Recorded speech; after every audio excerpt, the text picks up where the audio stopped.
So Peter Lynch once joked, if you spend more than 13 minutes a year analyzing macroeconomics, you wasted 10 minutes. And for Rule 1 style investors, that's pretty true. But it doesn't mean we ignore the bigger picture entirely, right?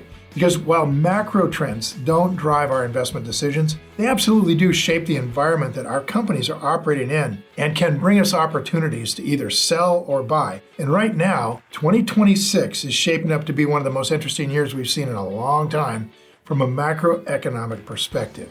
From shifting interest rates to global trade tensions and government debt concerns, there's a lot happening beneath the surface that every investor should understand.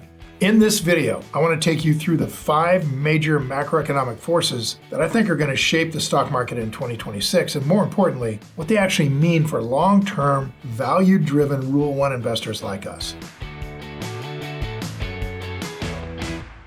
So what are these 5 factors and how are they set to affect us as value investors? So let's just start with one of them that has caused lots of controversy over the last 12 months, a lot of interest, and that is interest rates. When it comes to investing, nothing shapes the market landscape more than interest rates. They drive the short-term price moves of almost every asset, from property to bonds to stocks, and that's pretty much all Wall Street's interested in, just short-term moves. Warren Buffett once compared interest rates to kind of gravity in the stock market. The higher the gravity, the more everything gets pulled down. The lower the gravity, the easier it is for prices to rise. This year, there are powerful forces that are trying to pull interest rates both directions. The economy seems to be slowing down everywhere except with AI-related businesses. That's a signal for the Fed to lower interest rates. On the other hand, employment's low, the stock market's at all-time highs, a lot of money's being spent in the economy. These are signals to the Fed to leave rates alone or raise them to cool things off. And that said,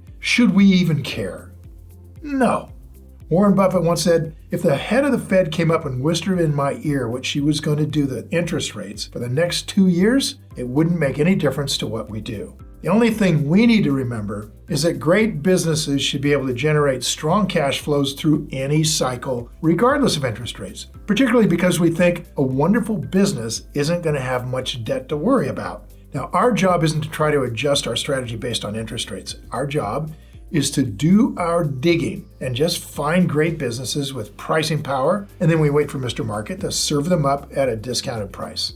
Second big macro, inflation. The rise of prices due to a faster increase of the money supply than the increase in productivity is essentially what inflation is. Inflation crushes savers because the return on savings account does not keep up with the inflation rate, so the buying power of the account goes down over time.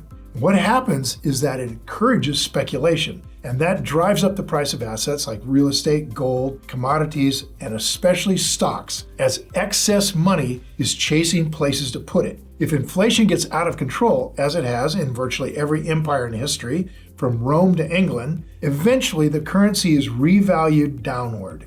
This has happened twice in America to the dollar. The first time was in 1934 when Roosevelt devalued the dollar against gold by a 40% devaluation with an overnight executive order calling in all the gold in America and then turning around and buying the gold in Europe at a double the price. The second time was in 1972 when Nixon stopped the exchange of the dollar for gold, and the dollar was devalued against other currencies and against gold. Since then, the dollar is valued against other currencies and is holding its own because those currencies are being printed as fast as the dollar.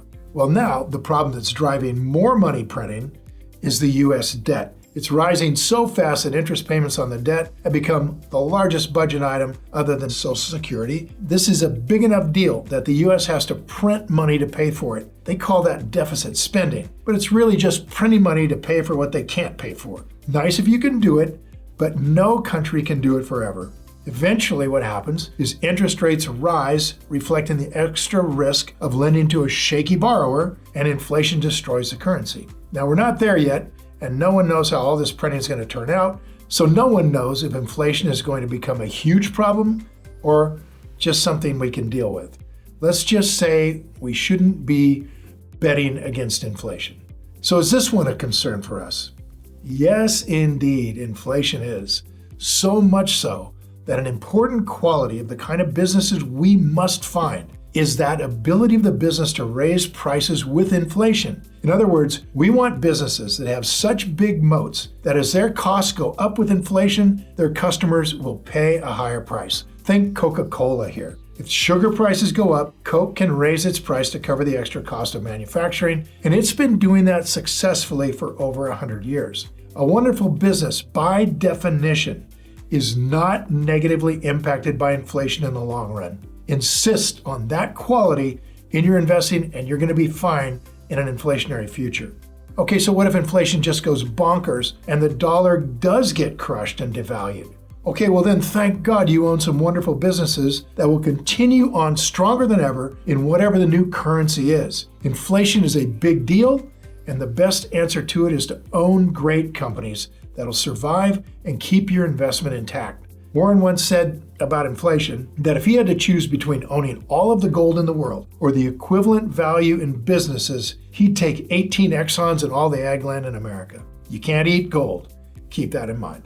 All right, the next big one is consumption, consumer spending. All right, we've actually seen in a recent example what can happen when the consumer slows down. We saw it big time in China. Falling property prices in China over the last few years made people feel less wealthy, and what economists saw was that the Chinese were very quick to cut back on spending. Families tightened the belt. That caused profits to drop across major Chinese companies, which ultimately hurt stock prices across the board. Now, while there's no real estate crisis happening in the US, household finances are still under pressure. The extra savings built up during the pandemic are mostly gone. Credit card debt is now at record high, and with interest rates still elevated, then mortgage repayments are taking a bigger bite out of household budgets. So if the consumer starts to pull back, and we're starting to see signs of that, that can ripple through the economy, hurting sectors like retail, technology, housing. And when earnings expectations fall, investors tend to react quickly on Wall Street. Stock prices often adjust to reflect those lower profits, which can create a lot of movement in the market. We already see that happening in some of our favorite businesses. And while this signals pain for the consumers, and maybe for Wall Street, investors like us are starting to see the stock prices of wonderful businesses moving closer to our buy prices, and that's exciting. We care much less about short-term earning growth in a slowdown and much more about earnings durability. Companies with great moats that give them pricing power and low debt, that's what we want in a slowdown. A slowdown in consumer spending can result in great opportunities to create generational wealth if you know what you're doing as an investor.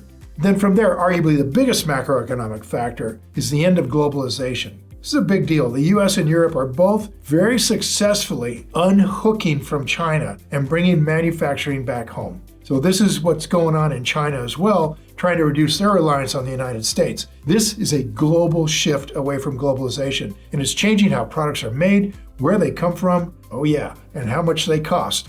And it is bringing the US into a potentially deadly conflict with China over Taiwan. Now, why Taiwan?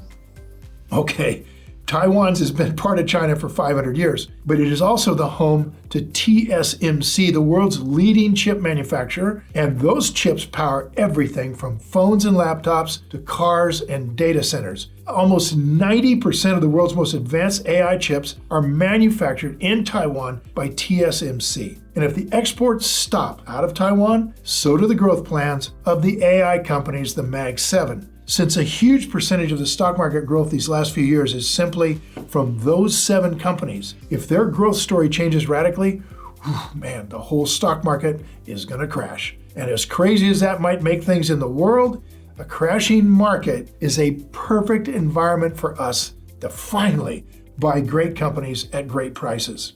And that brings me to the last major macro factor to watch out for: artificial intelligence, and how investors may finally stop seeing a separation of hype from reality. Elon Musk thinks AI is going to make us so rich that our worries about interest rates and inflation and consumption and globalization will all dissolve into nothing.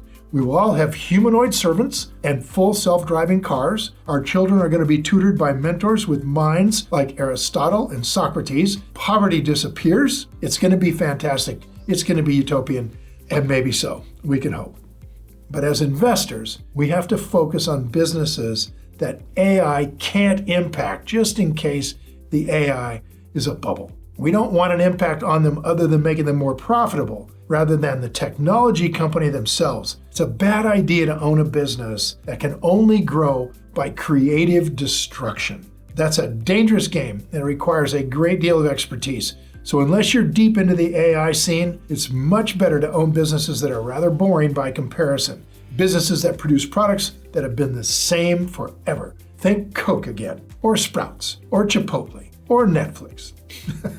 First and foremost, we want to own things we understand, and it's a lot easier to understand a product that stays the same than one that has to change to survive competition. Now remember, we invest in businesses with durable advantages and proven results. If we stay focused on businesses with strong cash flow, real moats, a simple product that we can buy on sale, we will have great returns. We're going to have one more real important thing in a crazy world: peace of mind about the future. Okay? So if great returns and peace of mind sound like something you'd like to learn more about, I would love to invite you to my upcoming 3-day investing workshop. We're live, Peachtree City near Atlanta, Georgia. We're going to be live with me and my coaches. You're going to learn how to analyze businesses and value stocks and turn macro chaos into long-term opportunity to create generational wealth. The time is now, so grab a free ticket. Just click on the link in the description. We don't sell anything at this workshop. We're just there to teach you. You can grab that link in the pinned comment, or you can scan the QR code on the screen, and we would love to see you there, guys. Take advantage of this. And with that said, thanks for watching. Now go play.